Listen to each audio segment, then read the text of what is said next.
안녕하세요. 뉴스 속 날씨 유다현입니다. 이 봄은 사계절 중에서도 특히 피부 트러블이 많아지는 시기인데요. 그런데 봄철에 상하는 것이 얼굴 피부만은 아닙니다. 겨울보다 강렬해진 햇볕이나 건조한 날씨, 또 거기에 황사까지 두피와 모발에 많은 영향을 주는 환경이 바로 봄인데요. 봄 자외선은 특히 모발을 손상시키고 두피에 영향을 줌으로써 탈모 증상을 더욱 악화시킨다고 합니다. 오늘은 디오네 클리닉 김고은 원장님 모시고 봄철 탈모 관리 방법에 대해서 이야기 나눠보도록 하겠습니다. 원장님 안녕하세요. 안녕하세요. 네, 먼저 탈모의 기준이 어떤지 여쭤보고 싶은데요. 평소 본인이 탈모인지 아닌지 궁금하신 분들도 계실 것 같아요. 여자분들의 경우 머리를 감고 나면 머리카락이 갑자기 많이 빠져 있을 때도 있는데 꼭 이게 탈모만은 아닐 것 같거든요. 어떤가요? 탈모는 정상적으로 모발이 존재해야 될 부위에 모발이 없는 상태를 말하고요. 일반적으로 두피에 굵고 검은 머리털인 성모가 빠지는 것을 의미합니다. 성모는 색깔이 없고 굵기가 가는 연모와는 달리 빠질 경우에 미용상의 문제를 일으킬 수 있습니다.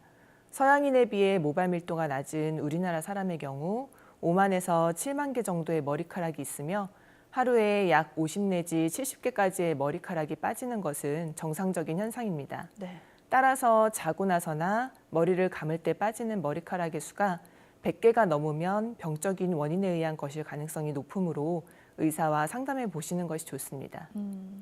또 탈모도 여러 종류가 있잖아요. 원형 탈모도 있고 M자형도 있고요.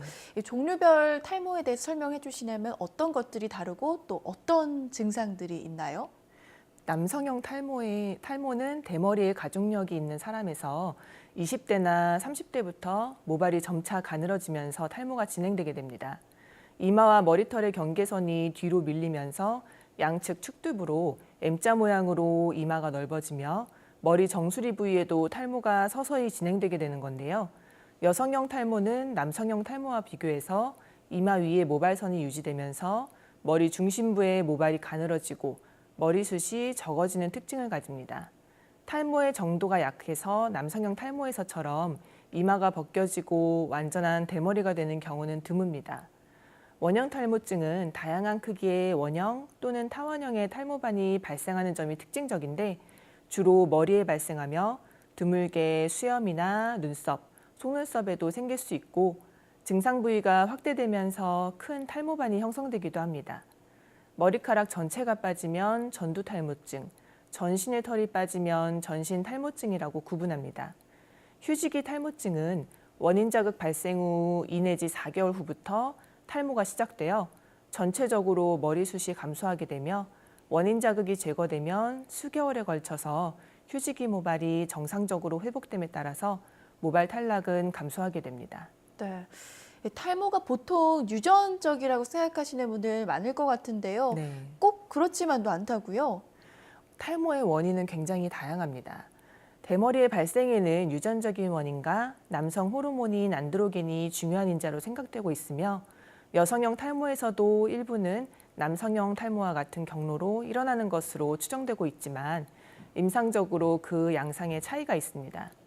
원형 탈모증은 자가 면역 질환으로 생각되고 있고 내분비 질환, 영양결핍, 약물 사용, 출산, 발열, 수술 등의 심한 신체적, 정신적 스트레스 후에도 일시적으로 탈모가 생길 수 있습니다.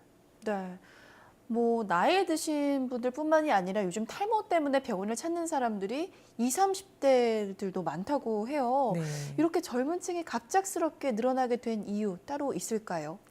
탈모를 크게 분류하면 원형 탈모증과 남성형 탈모로 구분할 수 있는데요. 남성형 탈모와 달리 스트레스성 탈모 증상은 원형 탈모증으로 보통 나타나며 회사를 다니는 직장인뿐만 아니라 주부나 학생, 예민한 성격을 가진 젊은 여성이나 연예인 등에서도 많이 나타납니다. 최근에 과도한 스트레스로 인한 탈모 증상으로 병원을 찾는 젊은 환자들이 끊이질 않는데요.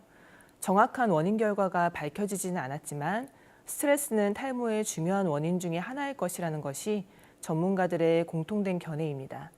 스트레스와 과로는 교감신경을 자극해서 모세혈관을 긴장시키고 땀과 피지 분비를 촉진시켜서 두피에 좋지 못한 영향을 주는 것으로 보고 있습니다.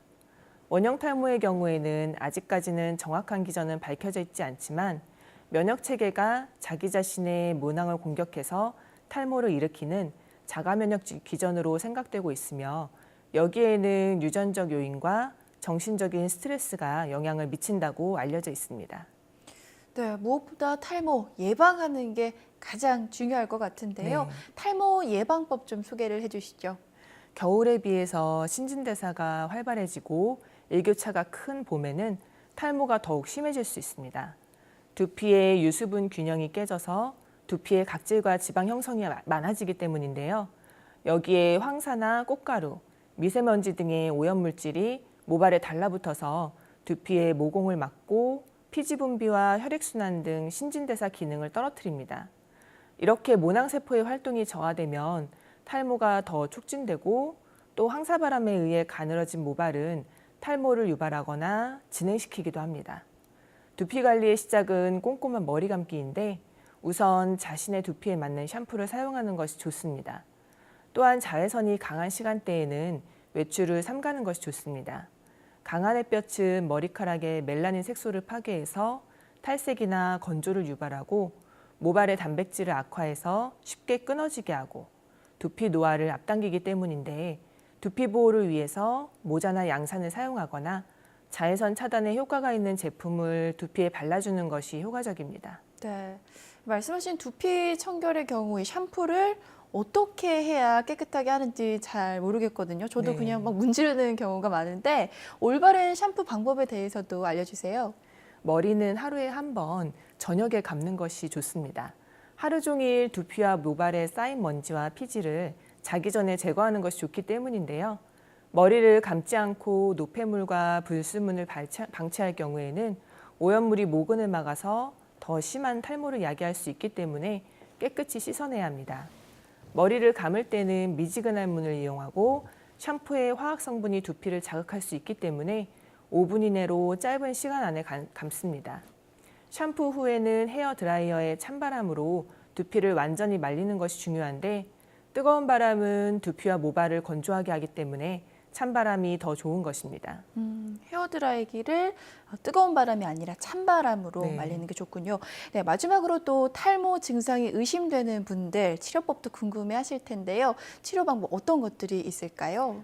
현재 병원에서 탈모 치료하는 대표적인 방법은 스케일링, 헤어 스티머, 고주파 레이저, 갈바닉 테라피, 산소 테라피, 메조테라피, 모낭 주위 주사나 모발 이식 등이 있습니다. 스케일링은 두피에 남아있는 과도한 각질과 피지, 노폐물 등을 모공 속까지 깨끗이 제거하고 헤어 스티머는 따뜻한 수증기를 두피 전체에 쏘여줌으로써 수분을 공급하고 혈액을 이완시킵니다.